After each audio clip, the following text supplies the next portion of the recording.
kontra Olivier iriho mugari tumuproka imisi yose yo umukinyi cyangwa umukoca ashobora kubaho neza ikaza kubloka umuntu yakubloka afise contrat ouvert nawe gusaba ati jewe ngiye muri Manchester basinye uzo gufasha tutumuha autorisation cyihita imisi yose nagomba menyeshe baba bamenyereza abapresident bafise bamenyereza baronderwa baba bakinyi leta abantu batera imbere urabona na kane tuyigiye gukora bagiye hanze ari watu barakomeye mugani bafungura jena muri ndabivuga twe tusohoye bakomeye mugani bafungura baza president wa Motisinga irasiyo kwiye urabona abagiye hanze ngere baseka ari watu barazukira baracari acabuza kandi ubiye abazina mwaka umwe acakomera muragora mu ndodo n'abakoca n'icyo kimwe umukoca n'ose isoko agiye kuberwa neza no kumureka tuzorondera abandi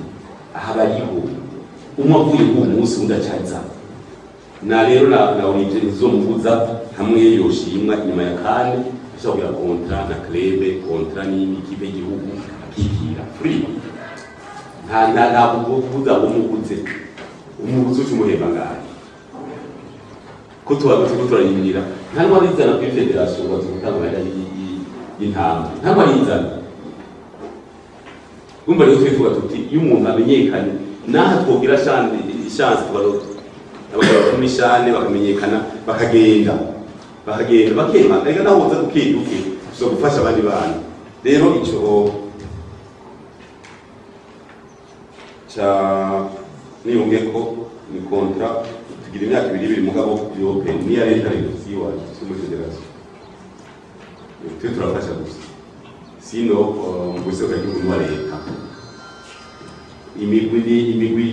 ni y'abantu federation yo ntabwo y'umufisi kajya ku federation kugira apite mu ntamba mugabo ko mitura abarundi ni mpaka mushusaga duseruka ko nta leta yo kwegera yoja mu rukundo duto twese tubikora nk'uko iri muri masitati wacu ko dufasha gukora